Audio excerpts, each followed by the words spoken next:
Assalamualaikum warahmatullahi wabarakatuh.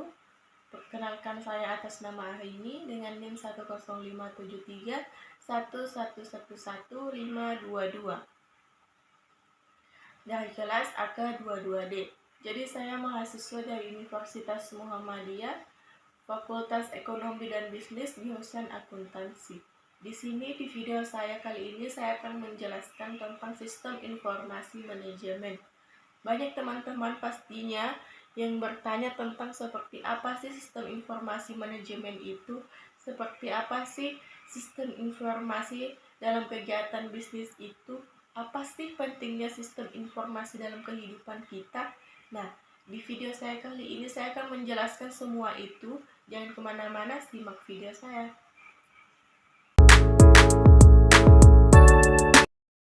Menjelaskan yang pertama mengenai tentang sistem informasi dalam kegiatan bisnis global, yang kedua bisnis elektronik, e-business, dan kerja global.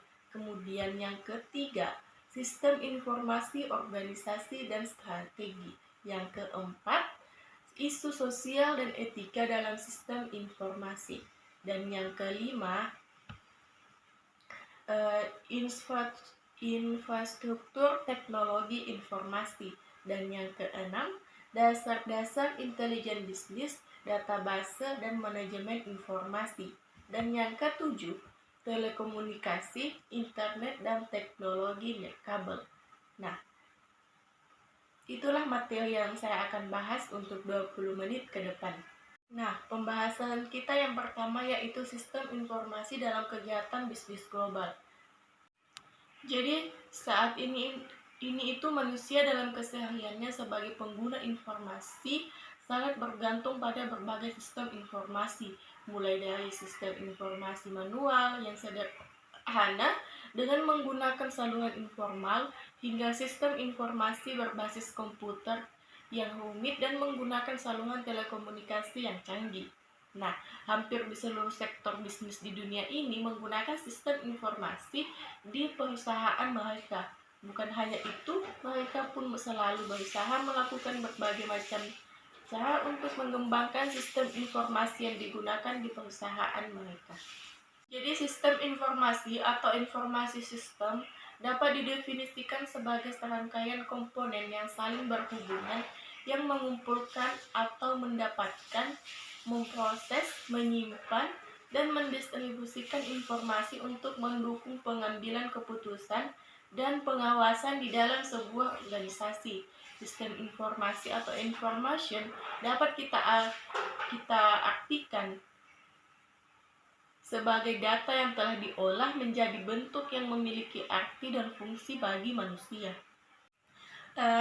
Ada 3 kegiatan dalam sistem informasi yang diperlukan perusahaan dalam pengambilan keputusan: pengawasan, kegiatan operasional, analisis permasalahan, dan menciptakan produk atau jasa baru.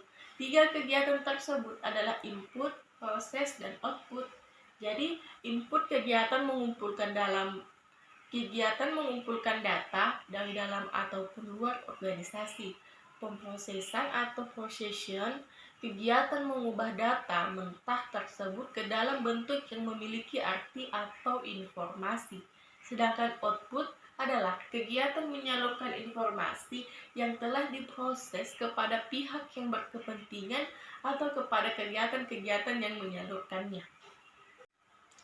Informasi dapat kita artikan sebagai data yang telah diolah menjadi bentuk yang memiliki arti dan fungsi bagi manusia. Data dapat diartikan sebagai sekumpulan fakta mentah yang mewakili kejadian-kejadian yang terjadi dalam suatu organisasi atau lingkungan fisiknya sebelum diolah dan dibentuk ke dalam bentuk yang dapat dimengerti dan digunakan manusia. Dalam globalisasi, sistem informasi memfasilitasi akses ke pasar global melalui platform e-commerce, situs web, dan aplikasi seluler. Bisnis dapat memanfaatkan teknologi informasi untuk memperluas jangkauan mereka ke pasar global, menciptakan peluang, dan berinteraksi dengan pelanggan di seluruh dunia. Kemudian kita masuk ke materi kedua, yaitu bisnis elektronik, e-business, dan kerja global. Jadi bisnis di era sekarang itu memerlukan akselerasi yang tinggi dikarenakan persaingan sudah semakin ketat dan padat. Dengan perkembangan ilmu pengetahuan teknologi dan komunikasi atau biasa disingkat dengan iptek, membuat bisnis di era sekarang semakin mudah dan cepat. Penggunaan sistem informatika menjadi hal yang krusial untuk dilakukan. Sistem informasi tidak perlu kompleks dan rumit, tetapi harus memiliki 4 hal: akurat, tepat waktu, relevan, dan ekonomis.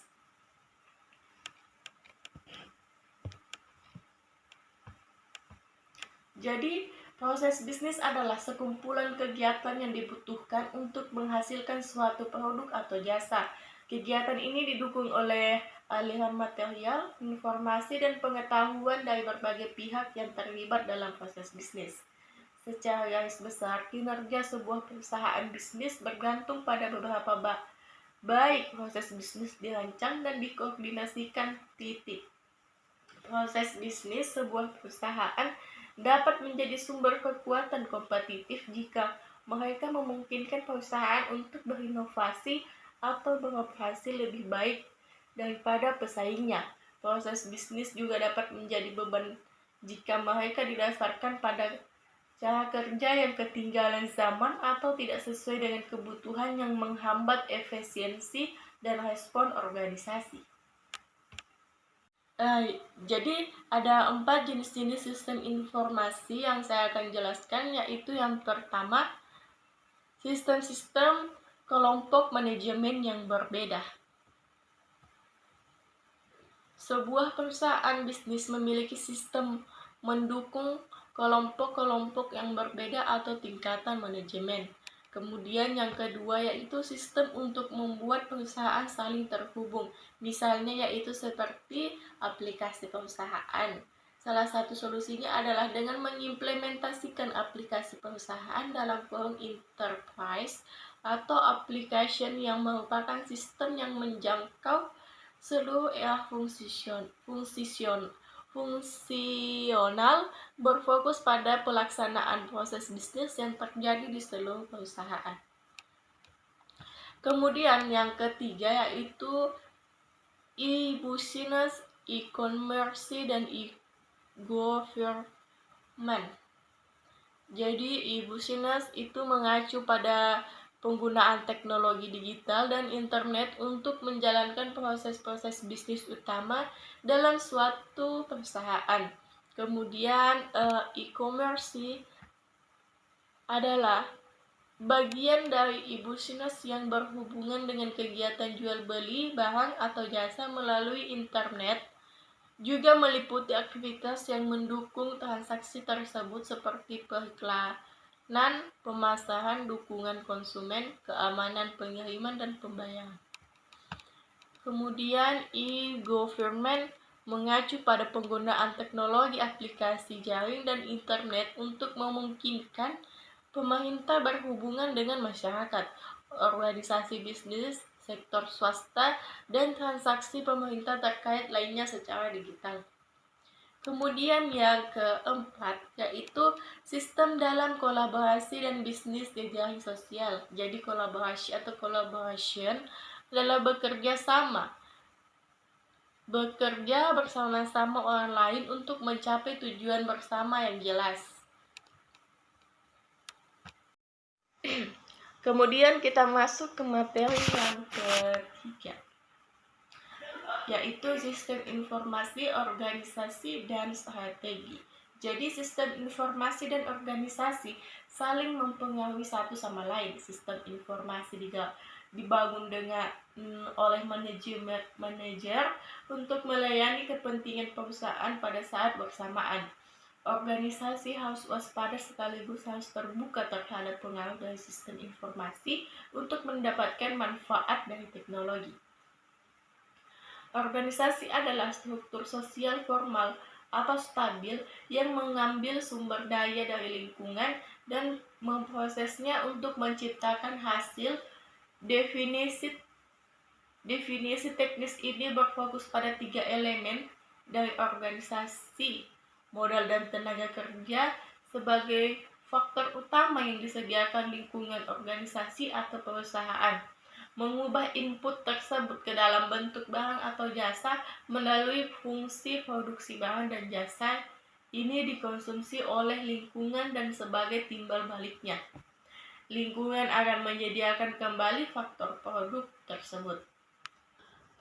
Dampak sistem informasi bagi perusahaan bisnis yaitu meningkatkan efektivitas kerja perusahaan. Sistem informasi adalah suatu perkembangan teknologi yang sangat membantu aktivitas suatu organisasi. Peran penting itu menunjang kegiatan manajemen, pengambilan keputusan, operasional bisnis, serta fungsi strategis yang kompetitif dalam sebuah organisasi. Upaya mencapai keunggulan kompetitif perusahaan harus menghadapi tantangan, bahkan tekanan inter dan eksternal perusahaan. Salah satunya pendekatannya adalah bagaimana mengaktifkan potensi sumber daya yang ada, bisa meningkatkan kualitas produk dan layanan kepada pelanggan, maupun melalui pemanfaatan kemajuan teknologi informasi. Nah, kemudian kita masuk ke materi yang keempat, yaitu isu sosial dan etika dalam sistem informasi. Jadi pada masa sekarang ini itu manusia berada pada era informasi. Hal itu berarti bahwa informasi sudah menyentuh seluruh segi kehidupan dan penghidupan, baik pada tingkat individu, tingkat kelompok, dan tingkat organisasi. Begitu banyak sekali manfaat adanya sistem informasi melalui teknologi-teknologi canggih seperti saat ini. Tapi banyak juga dampak negatif untuk masyarakat. Untuk itu, isu sosial yang menyebabkan etika perubahan negatif maka harus dicegah dari individu dan masyarakat sekitar yang bisa membedakan mana yang baik dan mana yang buruk untuk diri sendiri maupun untuk orang lain. Memahami masalah etika dan sosial yang berkaitan dengan sistem. Jadi etika atau etis mengacu pada prinsip-prinsip benar salah mengenai apa yang dilakukan seorang individu sebagai makhluk moral yang bebas yang digunakan untuk membimbing perilakunya. Jadi sistem informasi juga menimbulkan pertanyaan-pertanyaan etika baik secara individu maupun bermasyarakat karena menciptakan peluang dalam melakukan perusahaan sosial dan mendalam dan sekaligus mengancam eksistensi distribusi kekuasaan, uang, dan hak dan kewajiban. Layaknya teknologi lainnya seperti mesin uap, listrik, telepon, dan radio. Teknologi informasi dapat digunakan untuk mencapai kemajuan sosial, tetapi dapat juga digunakan untuk melakukan kesejahteraan serta mengancam nilai sosial yang sudah dihargai. Jadi dalam menggunakan sistem informasi yang ada, maka kita harus berpegang teguh pada itu konsep dasar etika dalam masyarakat informasi, yaitu tanggung jawab, akuntabilitas, dan liabilitas.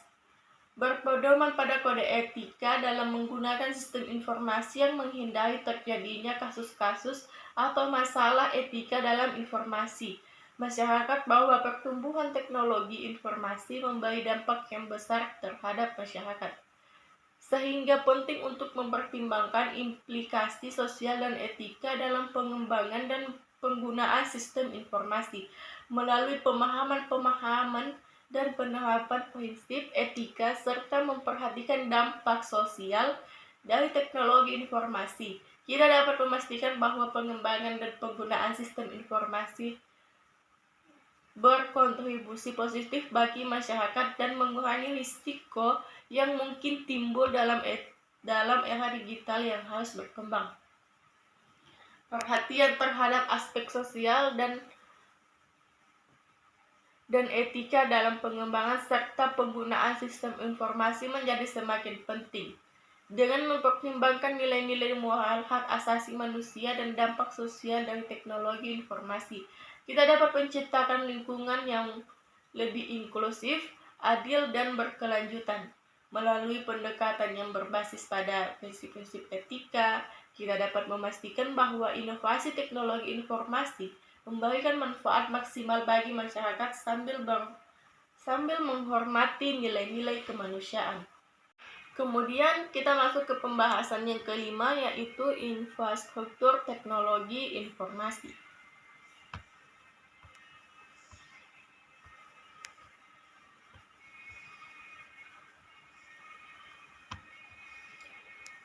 Perkembangan yang menggerakkan teknologi yang berasal dari evolusi infrastruktur tersebut memperhatikan bahwa perkembangan infrastruktur teknologi informasi yang terbaru dapat memperlihatkan bagaimana perkembangan dalam pemrosesan komputer, chip, memori, perangkat penyimpanan telekomunikasi, dan jaringan berhenti gas dan perangkat lunak, dan sebuah rancangan penghenti lunak yang telah meningkatkan daya komputer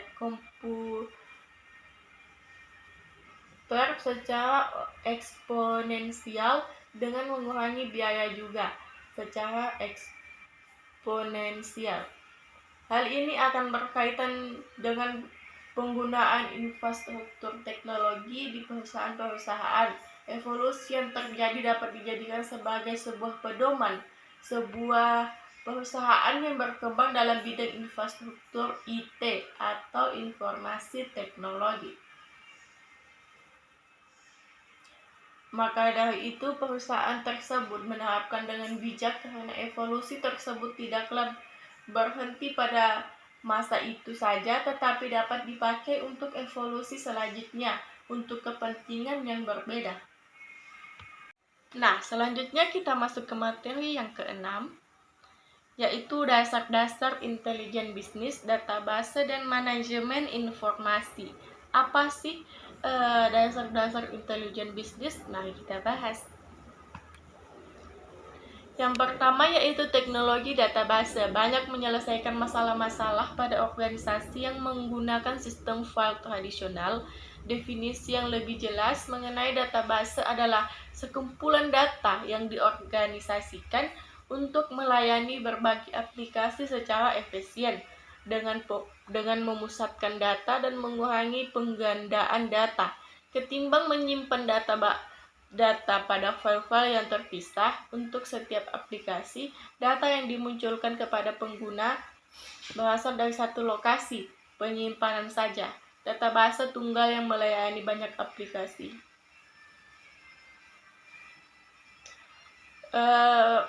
Mengembangkan lingkungan database memerlukan kebijakan prosedur dalam mengelola data organisasional, sama halnya dengan model data yang tepat dan teknologi database.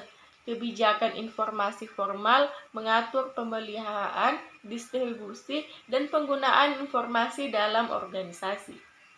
Data yang tidak akurat, tidak lengkap, atau tidak konsisten akan menciptakan permasalahan operasional yang serius dan permasalahan finansial bagi pebisnis, karena mereka dapat menciptakan ketidakakuratan dalam penetapan harga, akun pelanggan, dan data persediaan, serta mengarah pada pengambilan keputusan yang tidak akurat mengenai tindakan-tindakan yang harus diambil oleh perusahaan.